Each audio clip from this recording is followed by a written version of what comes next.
Stop on me. No, we're not doing this.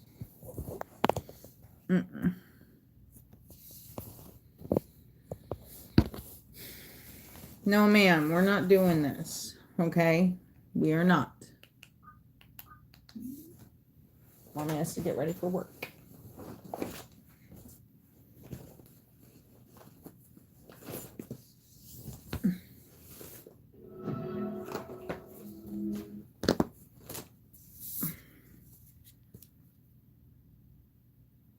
I love it so much. And the new one came too. The new one came too. Stop, Omni. Omni, stop it. Go on.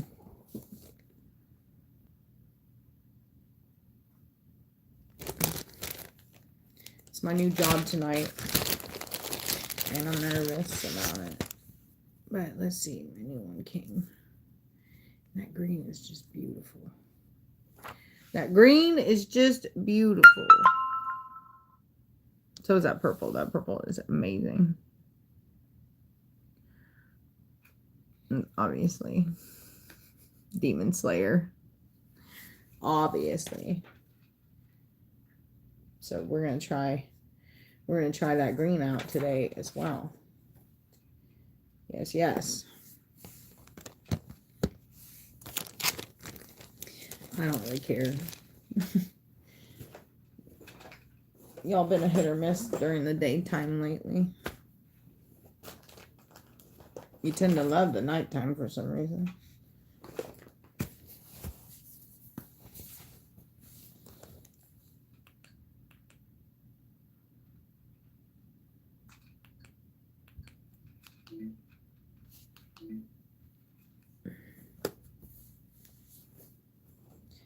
Bob's like daycare where she could take us with her.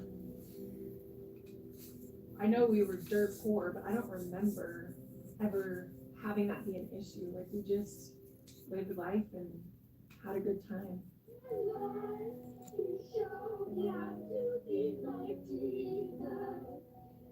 My brother Josh was more of a protector, and my brother Jeff and I, we just always were clashing.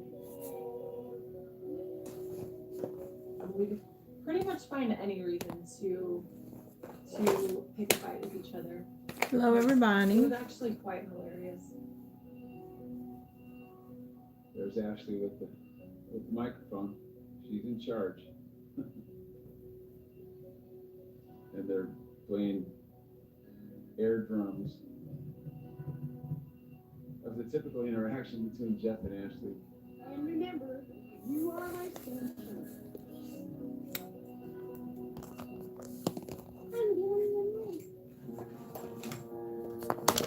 John and Terry belong to the Church of Jesus Christ of Latter-day Saints.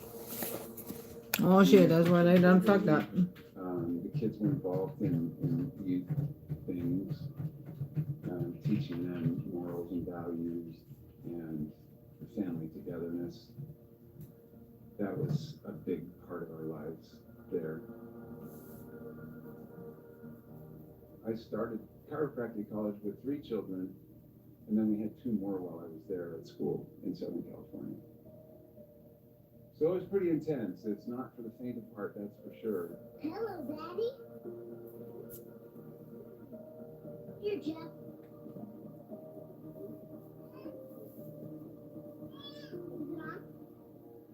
Hello, everybody. This is my sister. Abby. Abby Diane Herman. Abby was born about a month before my 5th birthday. And 2 years after Abby was born, and Allie came into our home, I hated the feeling of ever being alone as a child. I really liked having my siblings just surrounding me all the time. She wants to lick it. Ashley was like a second mother to Stop! sisters. I really hope that your pills kick in because you need to calm your ass down. And did from very, very small girl. It's mommy's paperwork. I love. You better stop it. They brought me so much joy. Since 1990, the Harmon How, family Omni? lives 900 miles north of Boise, Idaho. How? We decided we didn't want to raise our children in Southern California. Boise was just so different. It was a small town.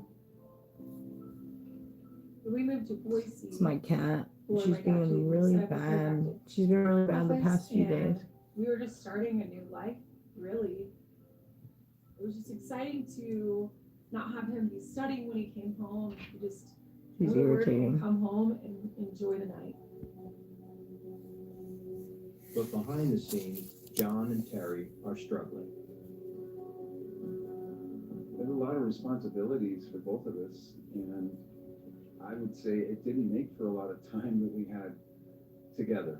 She put a lot of time into the kids, and I put a lot of time into school, and maybe not so much into each other.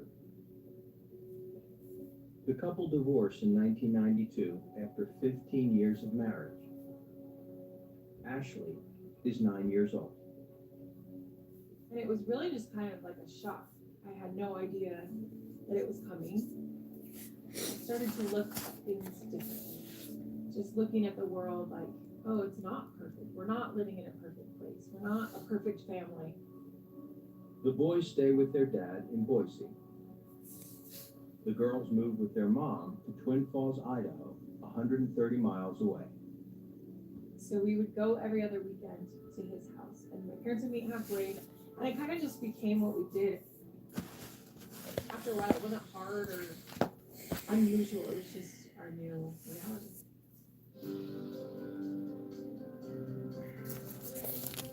My sisters and I lived constantly in each other's lives. In a lot of ways, I probably was a second mom to them. And once we grew up a little bit, it was like we were all just best friends.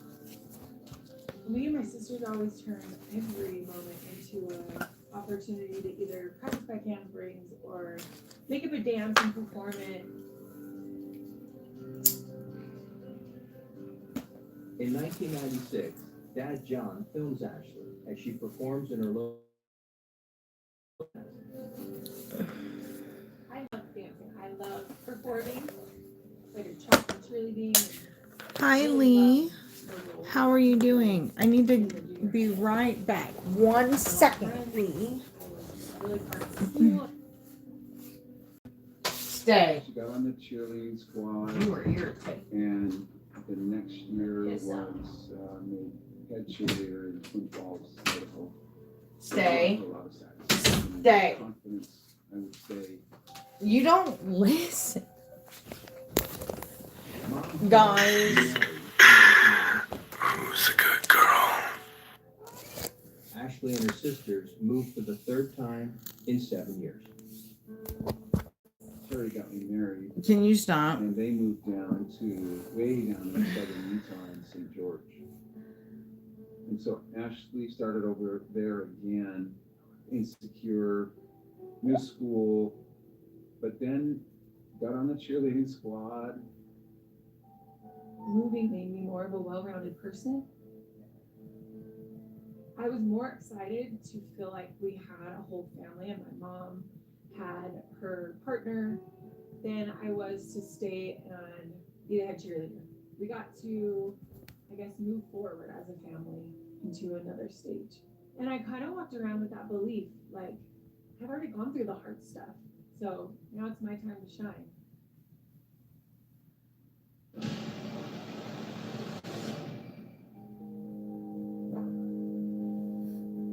It's 2003. 20-year-old Ashley Harmon is now a freshman at Utah State University. I started out studying photography, then it kind of just turned into child development. I got there not knowing any of my roommates and just kind of threw myself into school. It was actually a really cool experience to kind of just be on my own for the first time. I worked at the school gym, and one day a coworker came upstairs and he had this big stack of towels, and he's like, "Hey, I mainly just came here to tell you, meet me down in the weight room in 5 minutes." I'm like, "Oh no, what are you doing?" Anyway, so I decided I'd go meet him, and as soon as I did, he introduced me to Emmett, and he said, "This is my friend Emmett. Thank you to Hi, pizza. What up, pizza eater? What kind of pizza do you eat, though? Pretty much the moment. Well, I don't think I like your name because of Gosh, I had what butterflies, pizza like, all the means things now. they say in movies, and I'm like, that doesn't I am happen. doing good. It happened in that moment. I am just doing couldn't really put my eyes good. on it. Emmett grew up in Boise, Idaho. He is a recent convert to the Mormon faith. No, you are the worst one because you don't know. No, you don't Really clung to seem to understand the concept of no, ma'am. You don't. Your mama does. You don't. Faith and family have always been kind of the Ah, foundation okay. for everything I do. Okay, so what kind of pizza do you like then? Stop, Callie. Every time I'm starting my makeup. I felt like we just connected and we had this chemistry and I just loved being with him. He was so charismatic and he was so excited about life. Emmett proposes 4 months into their whirlwind romance. And he got down on one knee and he asked me to marry him, and there was no doubt in my mind that that's exactly what I wanted to do. I wanted to get married, I wanted to have babies. I didn't really care about becoming much more than a mom. That was my dream. Ashley Oh, I was love Mutant Ninja Turtles. ecstatic. She was in love with But it. the She was original so stuff. happy to find somebody, Not this remake shit. I don't like it. to spend her life with. We were married March 6th of No, Callie. in the Mount Sabinoga No. Chapel in Highland. Go to the window. Mommy opened it. I just remember feeling like a princess. Everything I ever dreamed of my wedding to be, it was. Okay. Watching Ashley get married, I had a lot of mixed emotions.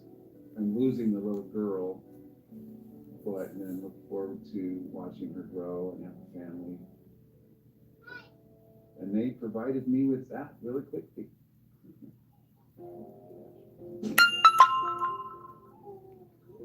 Ashley and Emmett welcomed 2 new additions to their household just a year after the wedding. Twin girls, Boston and Bailey.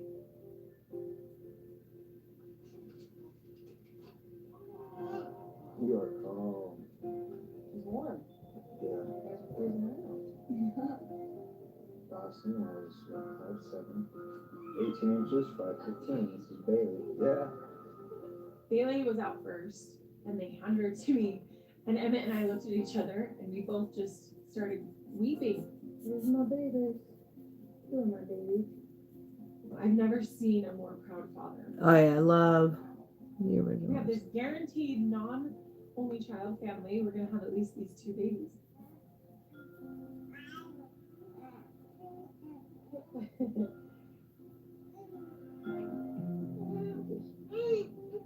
Emmett was a very hands-on father. He wanted to be part of everything. I remember Emmett just being like, "This is the best. Like, this is my dream. This is what I always wanted." I'm nervous. Emmett loves to land in bed with us and just talk to him.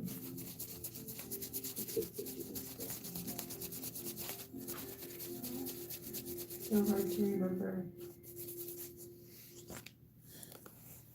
all those millions. I'm not gonna let the smile. 2 No. years pass. It's now August 2007. How old are you now? I'm one. No. I'm cute. Oh, you're cute. Look.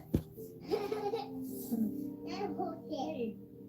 Hey, we have something that we haven't ever caught on film. Yeah. Who is that over there? Baby T? Oh my heck, how old is T? Hi, Zigo. He's 7 months old. When T was born, I remember the beam on Emmett's face was different. And it was like he couldn't even fathom everything. He had these 2 daughters, and now he had a son. There he goes. The family has moved west to help Emmett pursue his next career move. when Teague was like 5 months old, I think, we moved to Spokane, Washington. My parents had a ranch, so we lived there for Emmett to attend Gonzaga Law School. He had decided he wanted to become an attorney, but his commute was like an hour. And I know it took a toll on him. He was tired. He was working hard and he was studying a lot. And he didn't get to be the hands-on dad that he had been as much during law school. It was hard leaving family and friends, and definitely a lot more of the child raising felt. Who's a good girl? Having so many kids, it brings a lot of joy, but it is a big responsibility. And unless you're really, really good at juggling, it puts a strain on the marriage because you don't get very much alone time. Oh, good.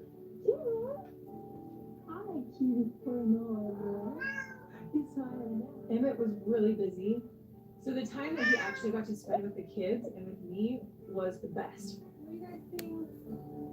Jingle bells?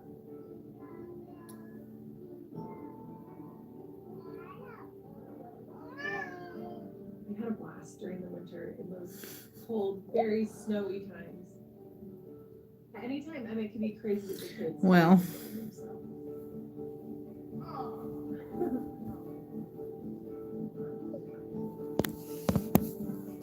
Some of the first memories when I think of my dad and our childhood, I think a lot about going outdoors, sledding. I remember always kind of feeling safe in his arms. I remember like him putting me on his lap and we just go down the hill as fast as we could.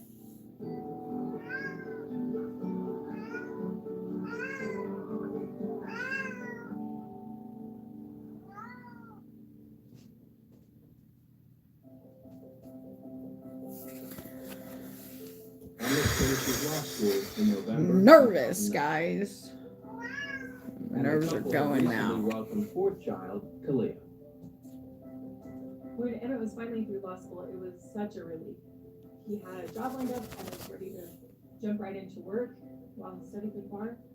It was nice to know we were going to have income instead of spending money and having to get loans to live off of. Emmett's new job is at a bankruptcy law firm in Boise, Idaho. It felt nice that we had a job and we were in a place that we could buy a home and start a foundation of our future. Everything was just going in the direction that we always planned.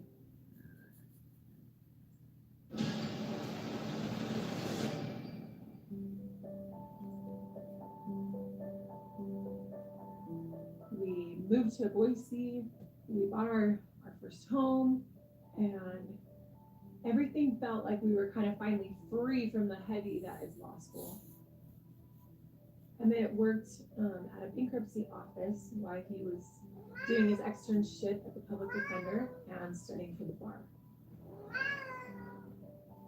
Emmett was a stellar attorney. He was young, he was intelligent, he was driven, he was doing great things. Clients loved him, other attorneys loved him. I have never seen an attorney with a drive like his before. Emmett had just passed the bar and finished up with the public defender's office for his internship. And I found out I was pregnant. And not long after that, he started talking about maybe starting his own practice on top of doing the bankruptcy. Emmett's boss allows Emmett to run his new criminal law firm from the office in Boise.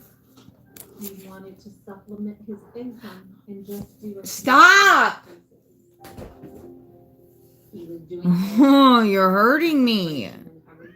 You're being a bitch. eventually And you need to stop. additional help. He had asked me if I knew anyone that You did not have to go jump on my back like that and dig your nails into my back. You did not have to do that. You're being... Omni, what is your problem? Candy is a 40-year-old mother with 2 teenage daughters. Don't get Her cats. husband, 42-year-old Whatever you do, Bob don't fucking get is a cats. consultant computer technician for the Ada County Sheriff's Office. Candy was a very established, very successful criminal paralegal.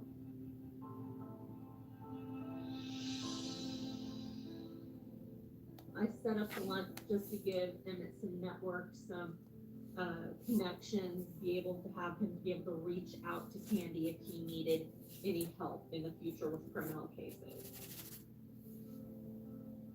Candy was always a very good worker. She always hustled. She always got really good cases. Emmett hired Candy in early November 2010, and they started working on criminal cases. They were there quite a bit together, in and out of the office. But when you work the kind of work that we do, that isn't necessarily out of the ordinary. Emmett's long hours take their toll on pregnant Ashley. Emmett was just different. He was always too busy. I would go to my appointments alone, and anytime I mentioned it, which was very few times, Emmett would get really defensive. Like, I'm trying to do this for us. I'm trying to build this. I'm trying to do this, but it's for us.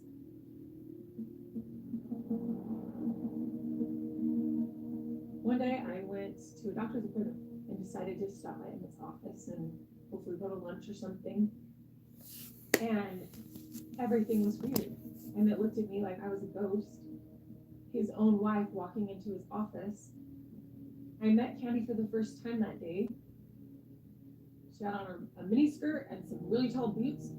And for a split second, my mind was like, wait, what if? And I was like, no, I'm 28 years old. I have these children. She's like 40 years old. There is no way. In January 2011, Ashley gives birth. But honey, there was a way because that motherfucker went in, did Emmett it. showed up with me at the hospital when Tess was born. And he was in the room, but he wasn't really there. He literally was just on his phone. I could feel him slipping away, and yet I had no answers as to why or what I could do about it. Emmett appears distracted at work too. I saw that Emmett and Candy were very close, joking, laughing, sometimes flirting. But in an office setting, sometimes that does happen. I just blew it off and thought, okay, whatever, and went about my business.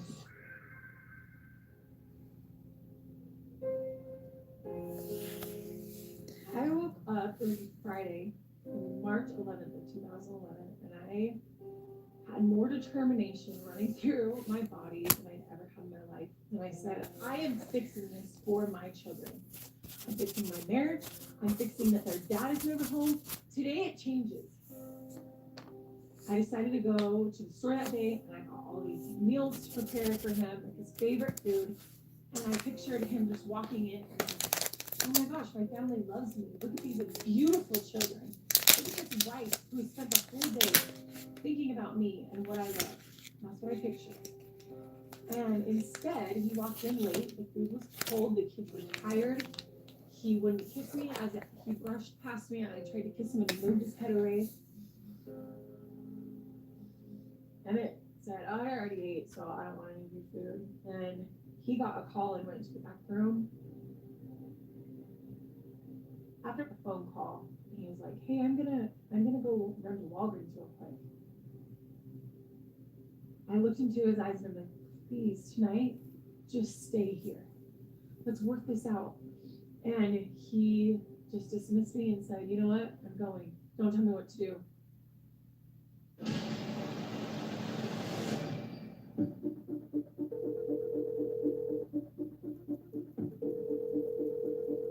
A lot of money. Any police, fire, or paramedic? I'm say police. What candidates do they find? Paramedics. I'm driving north on Windows and north of those streets. There was 2 males and 1 female.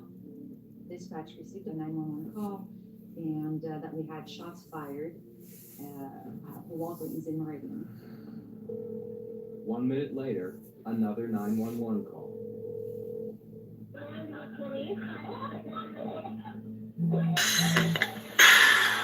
Who's a good girl?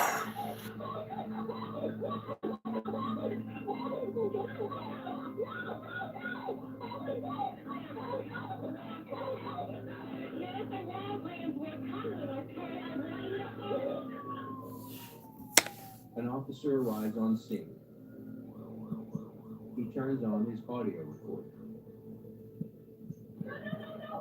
912, we got 2 subjects down. When patrol arrives on scene, there's 2 males that are on the ground. One seems to be responsive, the other is non-responsive at that time. One male is bleeding profusely from a head wound. The other male has 2 gunshot wounds, one to his chest, one to his head. Hey man, can you hear me? Yeah. Where'd you get shot? In the head? Okay, hey, Ty, who made this? Oh, hey, just calm down, we got paramedics. The female party on scene there was identified as Candy Hall. Her husband was also there, Rob Hall, and then her boss in the Corrigan. Emmett was shot and killed. Rob Hall was transported quickly to the hospital, and his wife, Candy Hall, had been transported to the Meridian Police Department to be interviewed. We want to know what's actually happened. What's the actual Who's a relationship good between girl? to be here and having a deceased person and someone fighting for their lives. Investigators recover 3 spent shell casings from the parking lot. They find the handgun that fired them 50 feet away from where the 2 men were shot. So at this point, we're trying to see if there's any other witnesses. We're looking at other avenues of how we can figure out what happened, including the CCTV from the pharmacy that had cameras on the outside. One saw it was at the hospital and conscious. The detectives tried to talk to him. What were you doing at Walgreens? Do you remember? My daughter said my wife was there. Your daughter told you that your wife was there? Yes. We find out that Candy's daughter actually drove by the pharmacy and saw Candy's car and calls Rob because she thinks it's odd that her mom's car is empty at the pharmacy that late at night. Do you remember there being an altercation or anything with anybody? Yes, there was another guy there. What happened with the other guy? He was big. He was mad? Whose gun was it, Rob? That's all right. Okay. He shot me. Mm-hmm. You remember picking up the gun and shooting him? No. No? You don't remember shooting him at all? No. It's unclear from Rob's account who shot first and why. Rob was not very communicative at all. He did answer a couple questions, but not very much in detail. And so we're hoping Candy is the one who is going to give us the information we need. Please help us put this together as best as we can. We'll match statements with evidence. I mean, you know how this goes. I do it all day long. So in talking with Candy, we find out that she had this fight with Rob earlier in the evening. Rob left the house and Candy says that she texted Emmett and they ended up meeting at the pharmacy. Video surveillance confirms that Candy arrived at the pharmacy at 9:10 p.m. Emmett is waiting for her. She just says that they get together and they talk about life and their marital problems. I went and got gas at Fredmeyer with Emmett, and we were driving back, and my daughter called me, and she said, "Mom, where are you?" I said, "I'm on my way back. I'm going to go pick up my car." Candy receives a call from Rob a short while later. Rob, my husband, he had Who's a good girl? and he said, "What are you doing?" And I said, "We're just talking." Emmett goes, "Let me talk to him." And then Emmett got really upset with Rob on the phone. Who's a good girl? Raise your head or something. Rob tells Candy that he'll wait for them in the pharmacy parking lot. He initially parks next to Candy, facing the building, and walks into the pharmacy.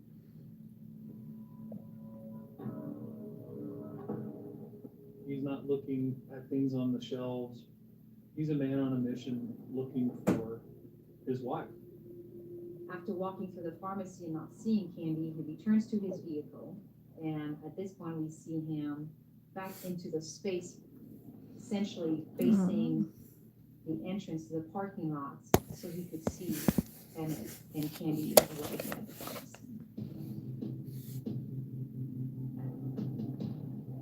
Emmett and Candy return to the parking lot around 10 p.m.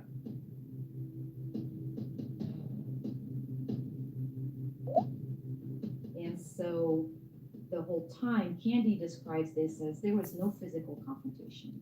There was no pushing, there was no shoving. She said there was nothing. He got like this close up into Rob's face. And I remember, and I said, "Hey, knock it off. This is ridiculous." And I turned around and walked to my car, and I heard pop, pop, and then pop. And then all I heard, and I turned around, and both of them were laying on the brick. It's now that Candy sees the gun. And I go, "No, no, no." And I grabbed it, and I shot it up like this, like, "No." And then he left where we ended, where the paramedics got him. That's where we ended. So as we're talking with Candy and finding out about her relationship with Emmett, her relationship with Robert, and Robert not liking Emmett, it's really making us feel stronger and stronger that there is a love triangle there. Really, and that's involved in a romantic relationship. No, Good with that. no. At this point, as a detective, you just can't help but think there's more. And she's just not telling us what it is.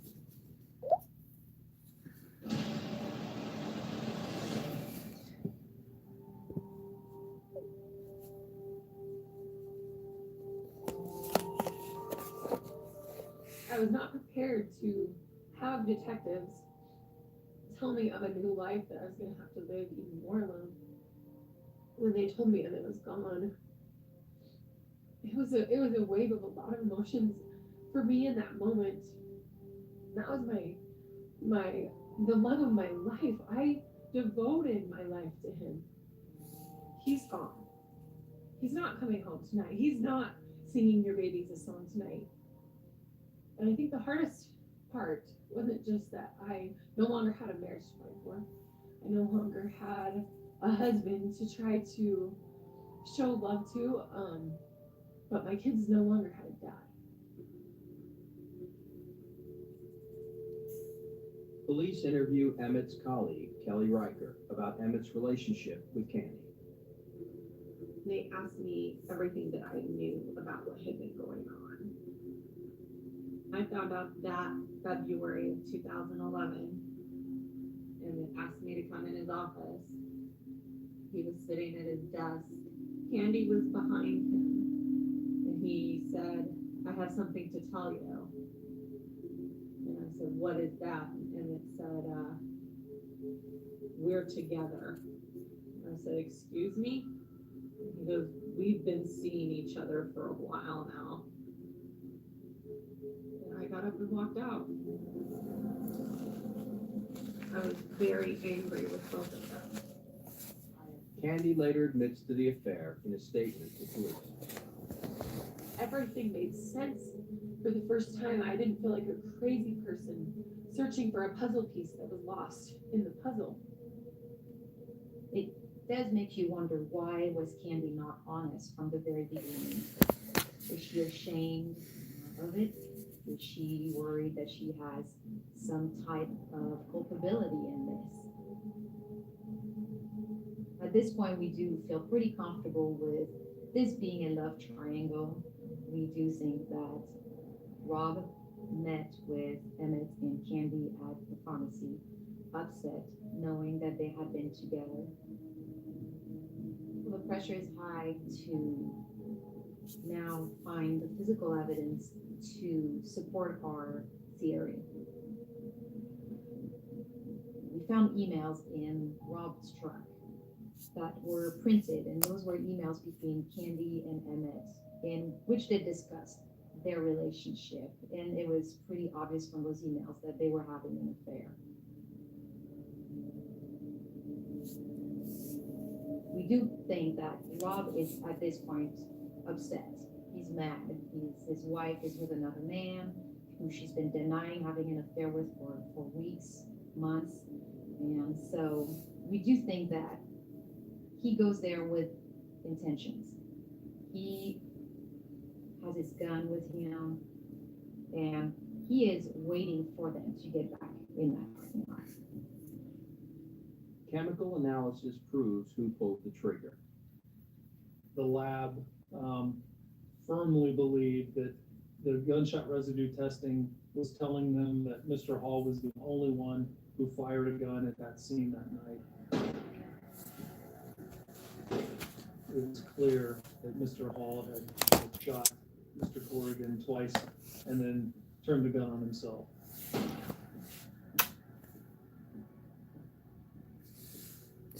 It's possible that Rob wanted to kill himself. It's also possible he wanted a wound that would support a claim of self-defense. Robert was charged with first-degree murder based on the fact that we thought that this was premeditated. We strongly believe that Robert went to the pharmacy that night with the intent to kill him. In court, Rob maintains that Emmett shot him first. The analysis told us in this case was that barrel of that gun was 2 to 3 feet away from Mr. Corrigan's chest when it was fired. This isn't an intimate struggle over a gun. This was aimed fire and intentional fire. The self-defense claim in this case made a trial. Clearly didn't hold any water with the jury. But there wasn't enough information there to convince the jury that that was premeditated. On October 25th, 2012, Rob Hall was found guilty of second-degree murder. The judge sentences Rob to 30 years in prison. He took a man's life who was the father of 5 children. He let rage and jealousy overcome him. Oh, I'm going to my new job tonight. Candy was very upset and hurt that Emmett had died. Which is at a bar, so. Oh, my Daddy Jay. You're so sweet. Police do not This is my charge old Candy boss. with any crimes in relation to Emmett's death. Grief is very complex when you lose somebody, but as a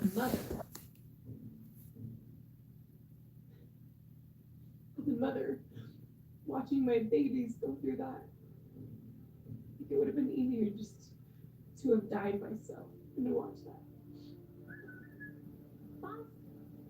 My dad dying made me a lot more protective of my siblings because I don't want them to hurt and I don't want them to feel the pain of it. Every time one of us leaves the room, we say, goodbye, I love you, and really make sure that we ended on a happy note, because there's always that fear in the back of our minds that they may not come back once they walk out that door. Everybody smile!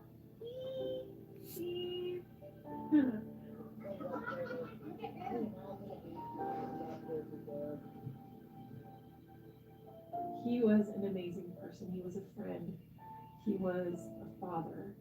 He was a husband. And I don't want his kids to ever view him just in the light of his final moments. I tried to help them remember the good, so they'll remember the good of themselves.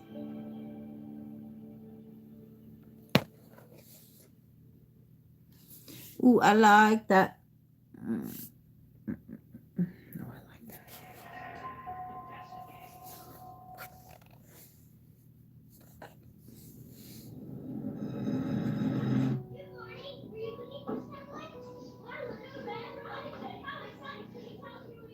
I always thought that Stephanie could have the world at her feet.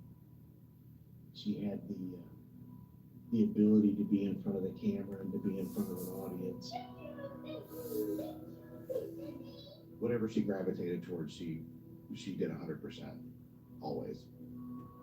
She was on track with her job, with her career. She had a really strong friendship group. I thought it was perfect.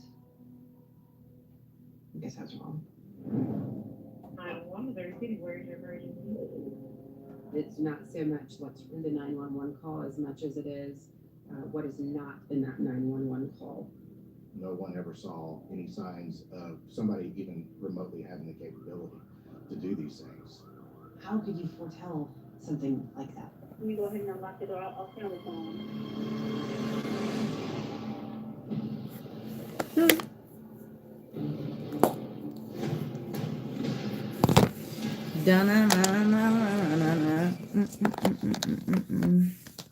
It's too much. I don't think it's too much. You think it's too much? It's 1988 in Corsicana, Texas. Today is a special occasion for young parents Neil and Cindy Kirkpatrick. The baptism of their 2-month-old son, Dean.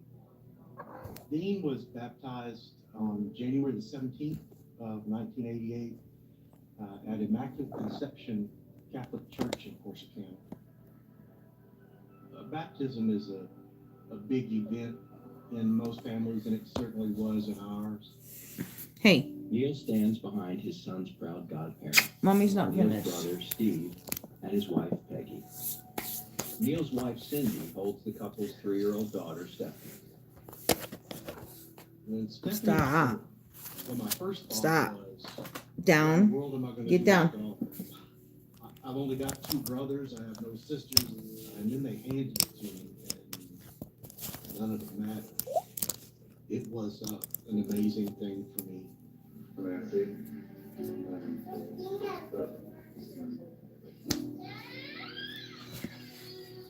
During the baptism, Stephanie asked her mother what was going to happen, and Cindy told Stephanie that the priest was going to pour water on Dean's head, and that just terrified Stephanie.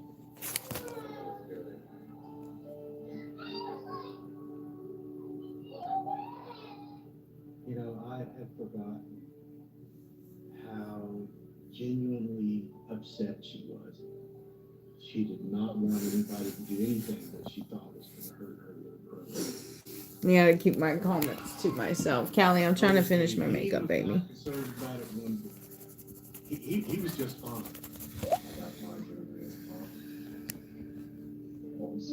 No.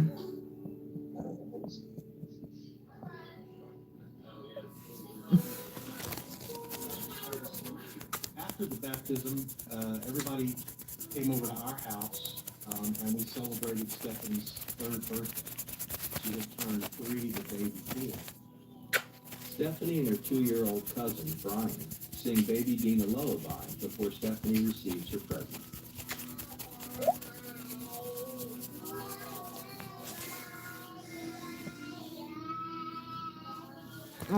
Oh, I got Debbie and them. I were 9 months apart, so we spent a lot of time together. We were quite the unit when we were kids. We played all the time.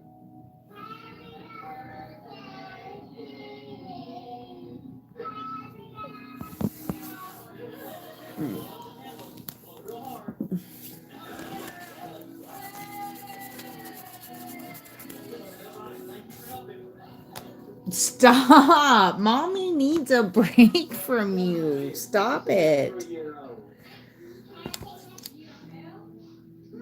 Birthdays for the children were always a big deal.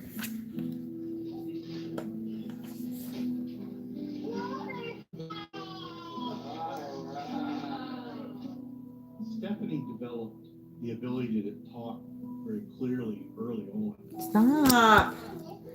Callie, I can't. Mommy needs it. When she was about 18 months old, I counted 100 words. And by the time she was 2, Stephanie talked in full sentences. And by the time she was 3, she could conduct a conversation with pretty much anybody and would be happy to do that.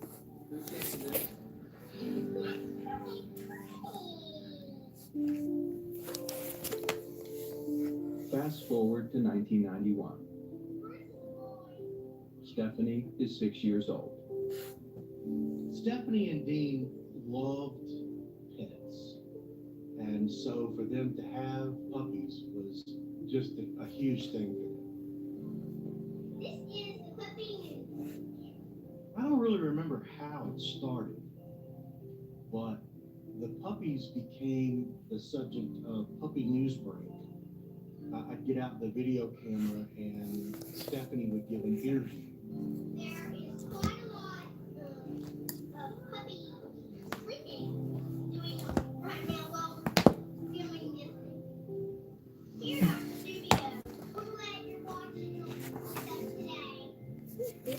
She would conduct a little news interview about the dogs, telling us about each one, about what their name was. And their names are Bruce and Sugarland. When it came to performing, I don't think Stephanie really cared whether it was a. When Stephanie was 6, she portrayed Little Red Riding Hood in a production in a community theater there in Washington.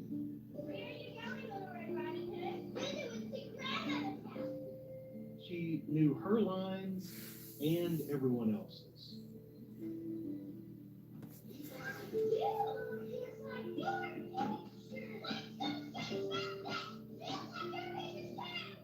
She knew exactly what was going on and who needed to say what and when and where they should be. And she was not afraid to help. There we go. She just moved around that stage like she belonged.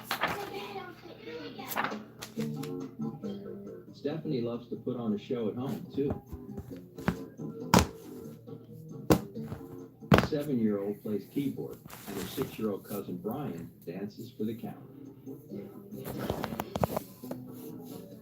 Stephanie had a way of roping everybody into what she was doing. And she did that a lot with Brian. With them being so close in age, they were big buddies.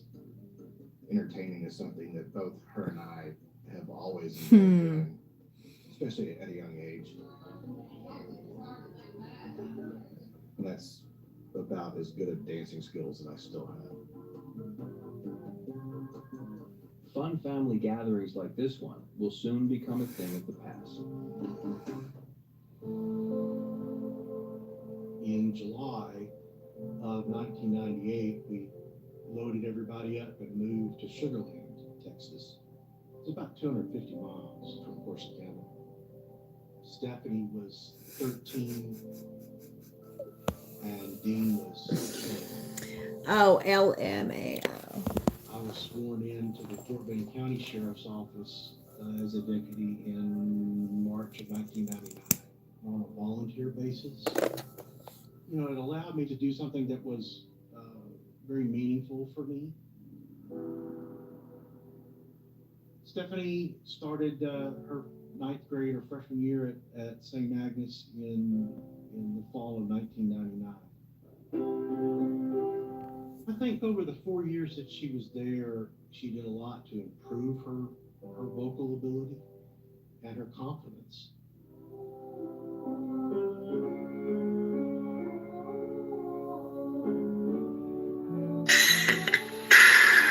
Who's a good girl? when she got to St. Agnes. And that became a huge focal point for her. Her best friends were people that she met in choir. I remember walking in that first day of school and seeing a girl sitting by herself. And I thought, well, she's alone, and I tend to be alone. Maybe we could be alone together. So I walked in and introduced myself. And that was the first day of being best friends with somebody for the first time.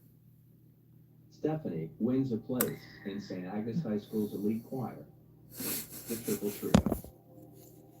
The Triple Trio was a group of singers.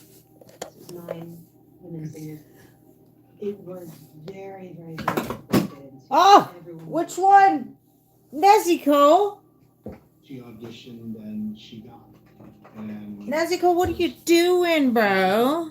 it was a very big deal for her. She had literally wanted it for several years. Nezuko fell. So she was very I gotta fix her.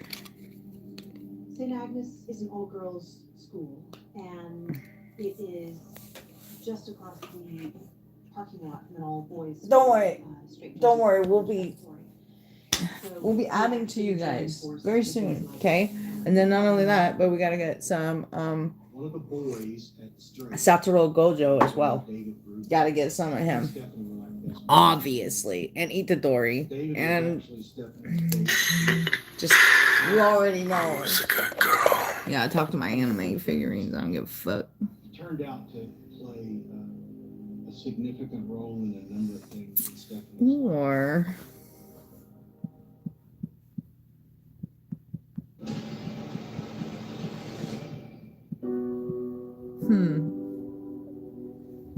In the fall of 2003, Stephanie graduated 8th in her class at St. Agnes. Her academic record gave her the opportunity to go to just about any college she wanted to. She had made up her mind that she wanted to go to Notre Dame. Notre Dame is a fantastic university. Stephanie went off to study psychology and PLS at Notre Dame. PLS is the program for liberal studies. She would always want to work with autistic children. No, that's big B. Show me little b. She had gotten into this research project and she had to take a camera with her and videotape these learning sessions because that was part of the research. Yeah. Stephanie exhibited the patience of Job with this group. She was very gentle with him and very, very patient. Oh, thank you. Thank you. Stephanie wanted to be the very best she could be and to do the very best she could in anything that she did. You want to run the train for a second? Let's do some more work and we can run the train, okay? Behind the scenes, Stephanie faces her own challenges. I know she was nervous about going to school out of state, away from home. She'd never lived that far away from home before. She was doing so much work with the double major that there's a lot of pressure that she put herself under. hi, Jers. Returns to Texas for Thanksgiving 2006. The war paint. Work. My new job, Jer. My new job, Jer Bear. A bit of an understatement. We were extremely concerned. You know, when we first approached her about it, she denied that anything was wrong. She eventually recognized that she had an eating disorder. She was very sick at that point. It was very hard at university to see her going through that and not be there to help, not be there to support. She came to acknowledge her problem and she 5 addressed it and p.m. sought counseling So in an hour. and did the work. And I think it speaks very much to her strength of character, how well she handled everything, and that she did all the right things. She did get help.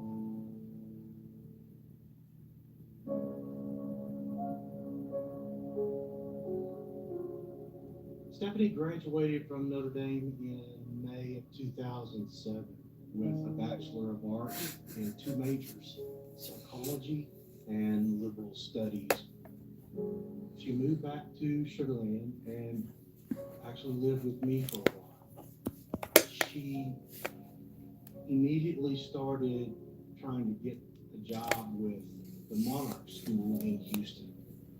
It's a school for children with neurological disorders, and it's the place that Stephanie had decided early on that she wanted to work. She enrolled in the University of Houston to get a master's in special education, and that's what allowed her to get her teaching credentials and to become a teacher at the Monarch School. Within a very short period of time of moving home after college, Stephanie began performing in a number of community theaters. Well, I was in Kansas for the United States. Very dry here. Here she plays Dorothy in The Wizard of Oz. Dorothy. I hate how people say the name. Dorothy. Dorothy. I think over the next few years, she performed in at least 5 or 6 different community theaters around the Houston area.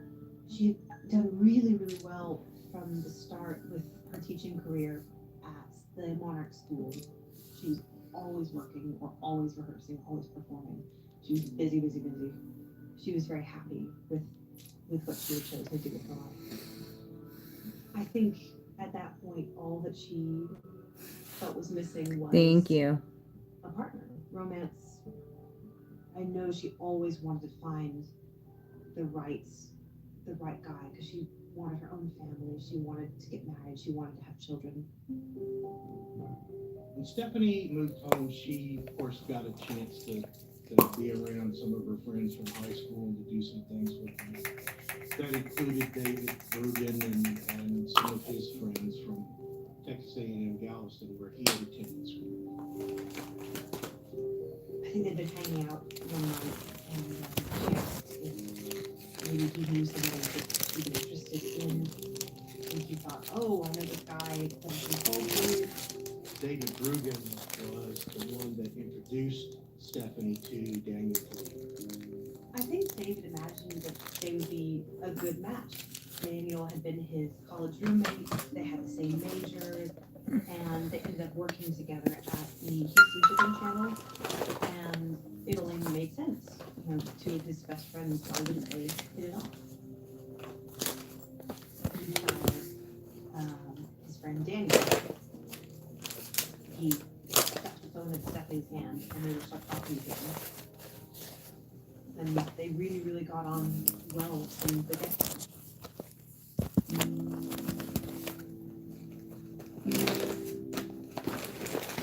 When I first met her, Oh, shit. Stephanie up to go to dinner. My bad, y'all. You know, he seemed like a nice enough guy, just a little skinny, kind of nerdy guy. Stephanie sure seemed to like him. That's all that really mattered to me.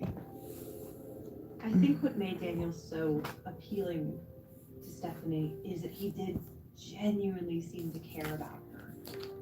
They got into each other's worlds. Daniel was really into gaming, and so Stephanie played video games with him, online games with him, and Daniel would man the ticket booth at some of the shows.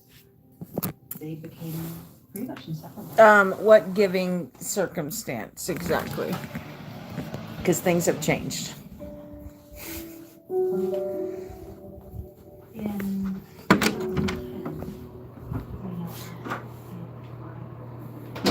Oh, yeah. No, I got it. I'm not worried about all that. I mean, not worried about all that.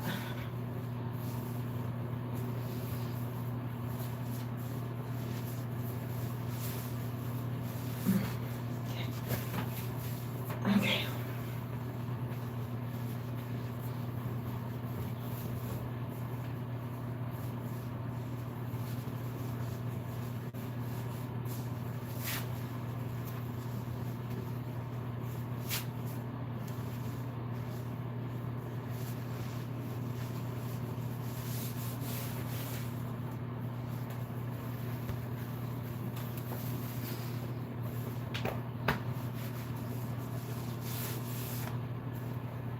Should I do it more in the front or to the side? Probably in the front, huh?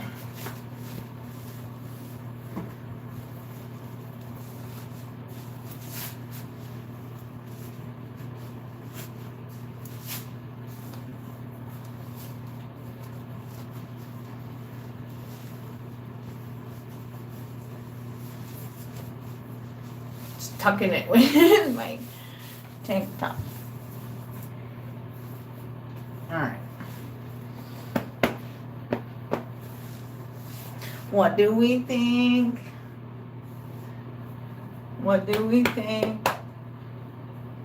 Not too bad.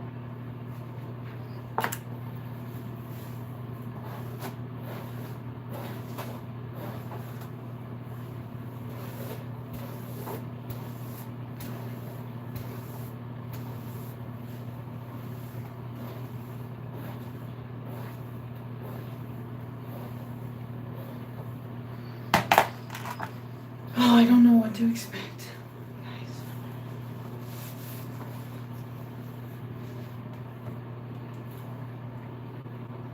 Thank you. Oh.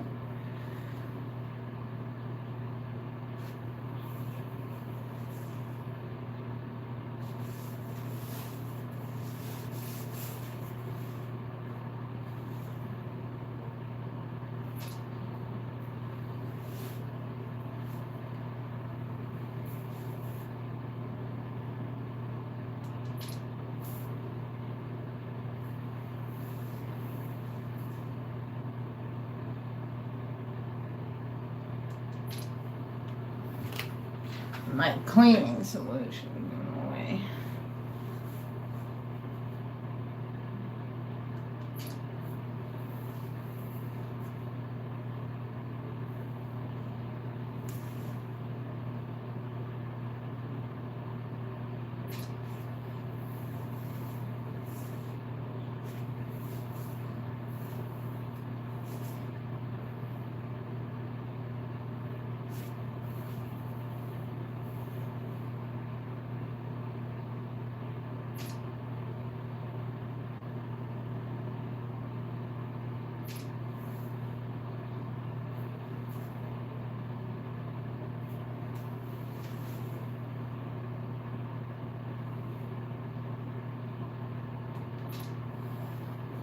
I'm trying to get a good picture. Yes, I'm always myself, Jers. I'm always myself.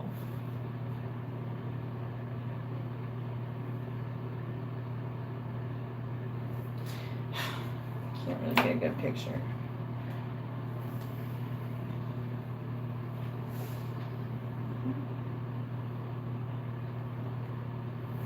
I forgot how I took one yesterday, Lincoln.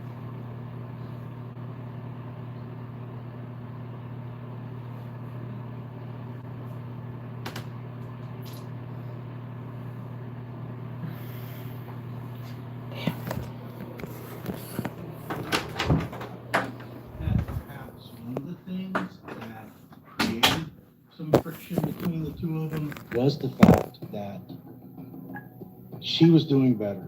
She was doing well.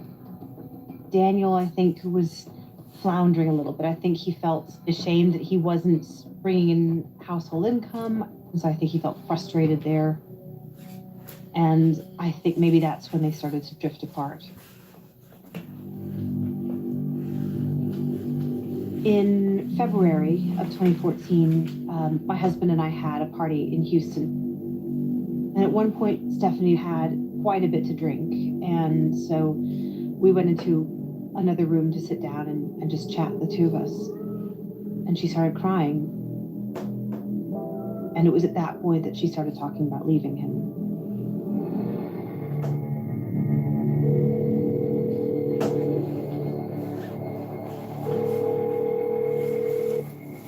Missouri City, where is your emergency?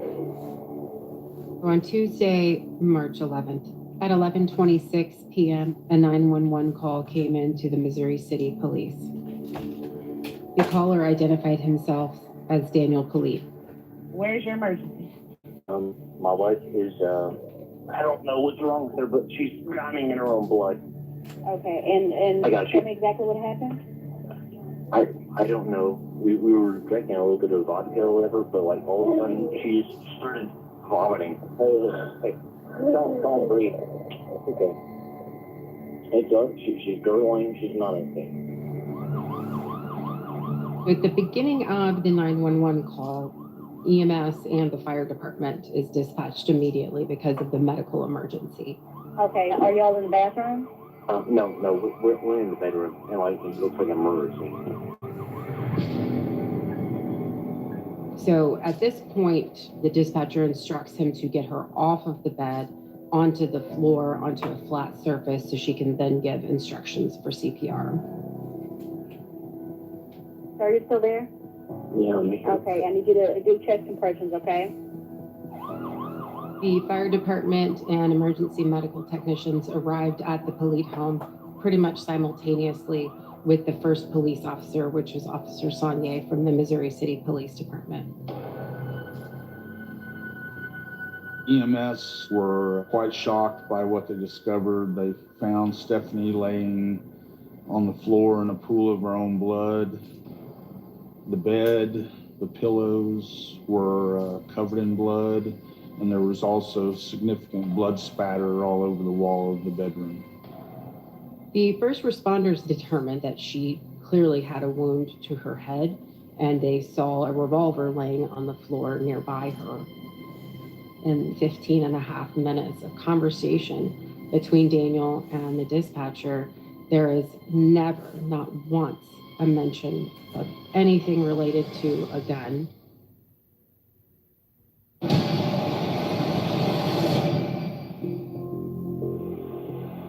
Right here in the front of the camera, okay? Do you have anything on you that I need to be concerned about? No, I don't even have my wallet. Okay, we got your wallet. Officer Saunier walks Daniel out of the house, down the sidewalk, and then places him in front of Murder his patrol documentaries. vehicle so that It's called American the camera Monster. from his patrol vehicle will pick up what is taking place. Okay, come around here. I'm gonna get you to sit in the car.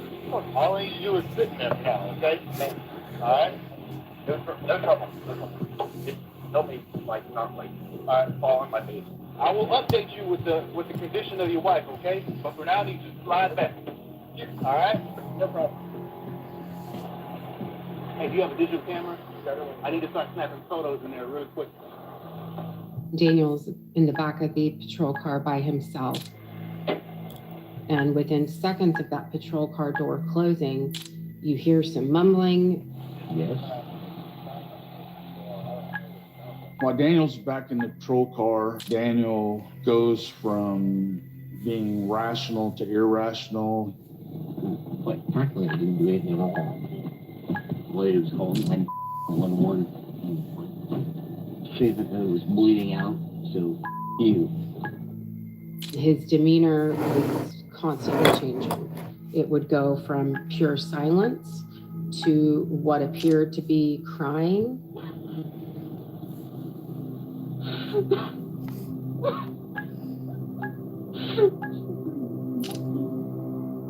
At another point, he shouts out another expletive that is clearly something that is derogatory towards women.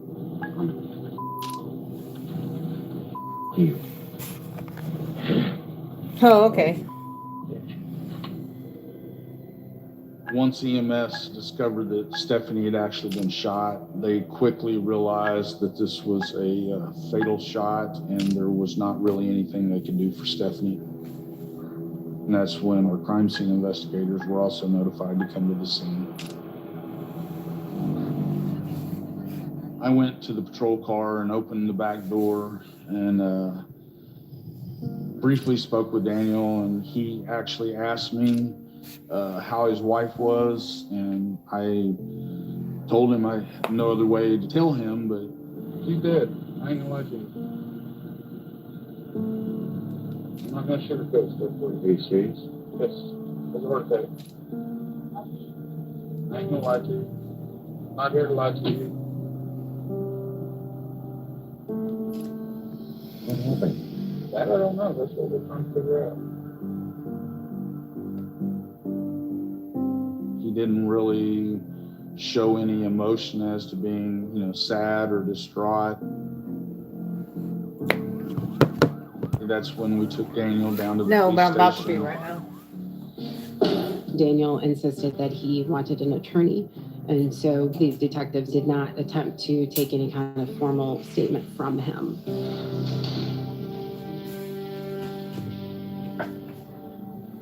At around 4:30 in the morning on March the 12th of 2014, our doorbell rang. I had made death notifications before as a police officer, so I knew what this was before I ever went to answer the door. And he said to me that Stephanie is no longer with us. Those were his exact words. The physical effect of hearing the words that your child is dead are very real. And I had seen these before. I had seen the physical reaction in other people. And unfortunately, I didn't really fully understand it until it happened to me. It is an effect that I will never forget. If y'all haven't noticed what my favorite color In is, the obviously early it's morning green. of March 12th, Right? Daniel Polite was charged Mwah. with the murder of his wife, Stephanie Polite. Daniel is permitted to make a phone call to his parents. Hello? Yes, this is Mark Polite. Dad. Hey, what's up? She was trying to hurt herself, and I grabbed the gun away. And then I never even heard a gunshot or anything. And all of a sudden, she was bleeding, and I thought it was because like, maybe I was too rough or something. So I called 911. His father pretty quickly passes the phone off to his mother. Daniel then starts launching into all these reasons why she might have been trying to hurt herself. You know, she was so depressed, and, you know, she took that medication, Mom, and there was this award she was trying to win at school, and she learned that she didn't win. Was she gonna shoot you, or was she trying she was to kill trying to hurt herself? herself. I don't even know. She was like, I don't know. Because she had too much to drink. She had way too much. Daniel tells them between her depression and her level of intoxication, she attempted to take her own life, and that Daniel attempted to intervene and save her life. And then she pulled it out, and I started, you know, trying to get it away. And I thought I did it. I thought I helped her. When toxicology report came back, it somewhat supported Daniel's story of Stephanie had been drinking. Daniel was seen by a judge, and his bond was set at $125,000. Daniel was released the following day on what we call an attorney bond. So really all the way up until the trial, Daniel was free and out on bond. Once Daniel was released from jail, we still had to work on the case, so there would be no doubt as to what actually happened in the house that night. You certainly have to give consideration as to whether this could have been a suicide, or even What an up, Ray attempt at a Mac? suicide. Guess what, Ray that Mac? Guess Daniel what, Ray attempted to Mac? break Guess up what, Ray Mac? and, I got a job. some sort of I got a accidental job, discharge. bro. And that's where the forensic evidence became very important. Who's a good girl? Memorial Day weekend of 2014. My cell phone rings and it's Dan. But I just couldn't answer the phone. And he sent me a text message explaining that he just wanted to talk to me. And I thought about it for about a half hour. Because frankly, I didn't know if I could do it. I finally decided to call him. And I talked to him for about an hour and 20 minutes. And I recorded the entire conversation.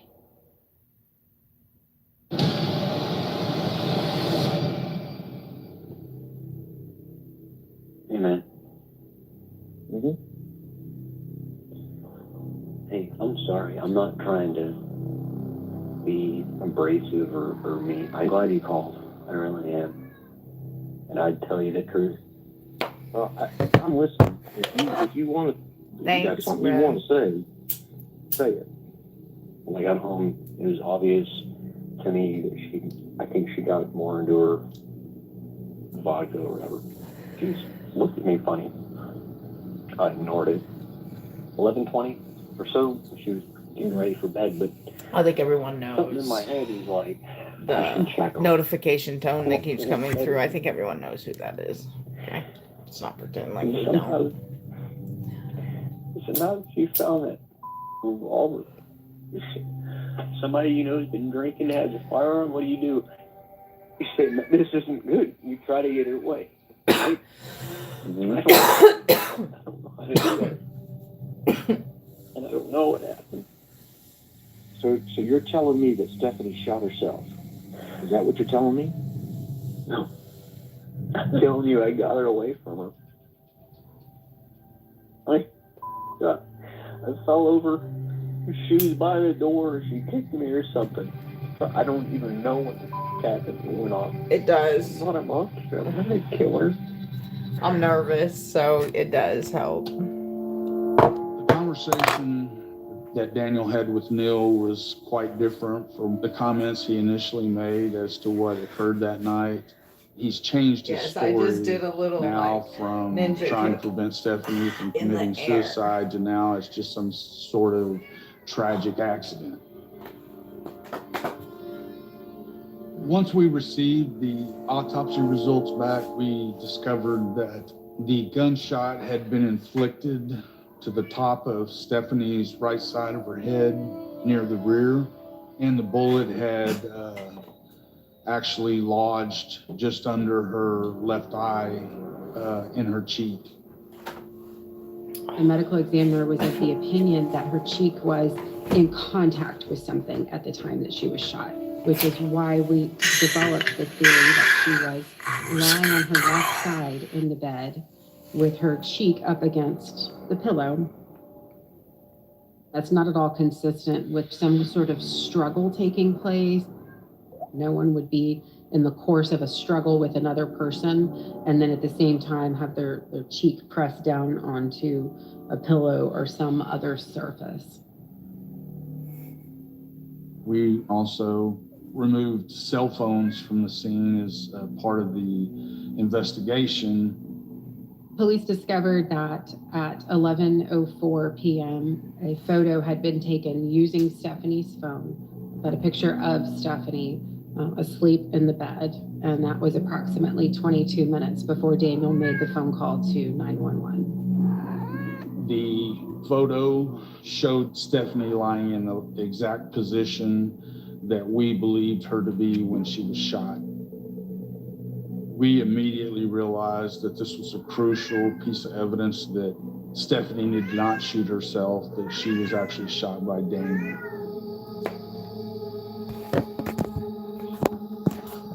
Stephanie was not happy something like that with what was going on in the marriage. There was certainly some strain involved with Stephanie being the sole breadwinner, with him being at home, spending money, playing games, but not working.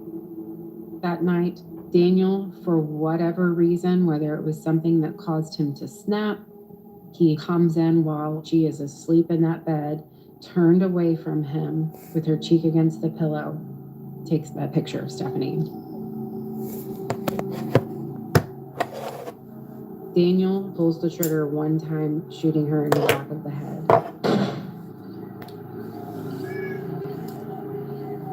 He then determines that he's got to at least call 911 and come up with some reason for an ambulance to come there and not police. No, get up. Where's your emergency? Out my wife on is, me? I don't know what's wrong with You wanna her, go but she's explore? Go drowning on. in her own blood. Can you get out now? All right, out. Out. The trial in this case began on October 25th, 2016. The jury deliberated for just 90 minutes before Daniel Polite was found guilty of murder. After that guilty verdict, we learned that Daniel had a visitor over at the jail, and it was a woman who he had been having romantic conversations with on the night of the murder, and that he had sort of a secret hidden photo folder on his phone with illicit photographs of this woman. We actually called back to the stand a cell phone expert who could testify about the contents of his phone. Not only is there potentially this other woman, at the time Stephanie was alive, but now this other woman is visiting him at the jail right after he's convicted of Stephanie's murder. There's no evidence that the mystery woman knew about or was involved in the murder. On November 10th, 2016, the jury returned a verdict sentencing Daniel Polite to 85 years. Too much, sir. Hearing the jury's verdict being read, it was as if Stop playing with me. a huge weight had been lifted. I don't know what her problem is, Jerry. I don't know. She's been doing this all day. She's been doing this. Come here. What's the problem? What's the matter? Her pill didn't even work. It was supposed to calm her ass down. Didn't work. David Grwm was What's the matter, one baby? who introduced Stephanie. What's wrong? For Dan to have murdered Stephanie. You need to go lay down. Devastated Dan. It's because I'm in here. When I first came in here, she was laying down like a good girl. He himself felt responsible. She's being bad. She's just being bad, There's only Jared. one person responsible for Stephanie's death, and it's not David.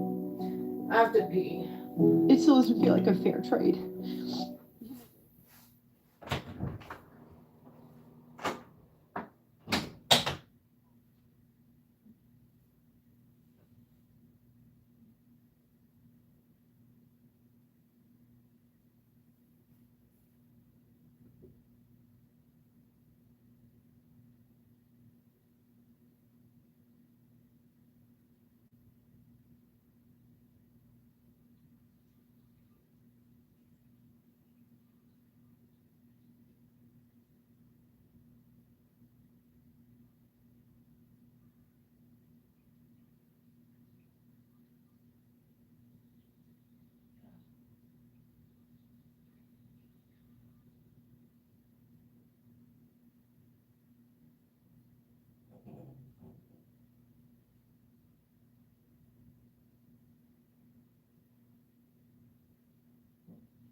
No, she's fixed.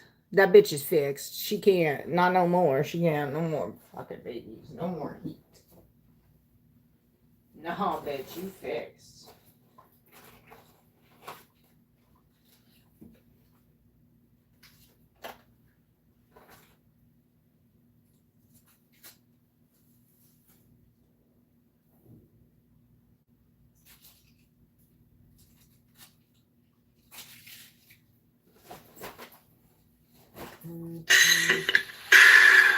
Who's a good girl?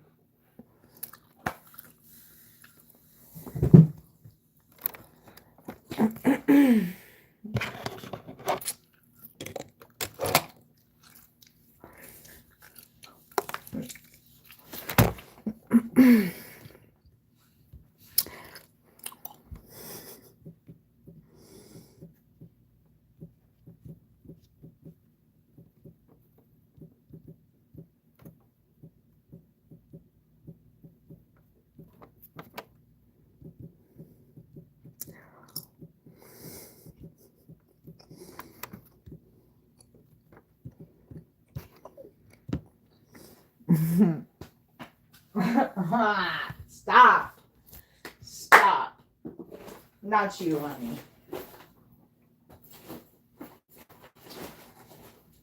Use a good girl when you want to be.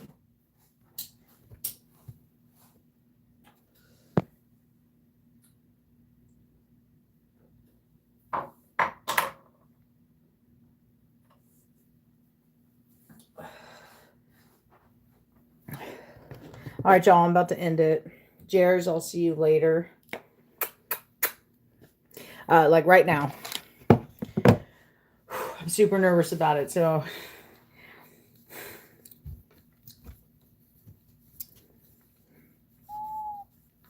I'll talk to you guys later. Callie, they know I'm about to leave, so they're upset. All right, love you guys. Bye.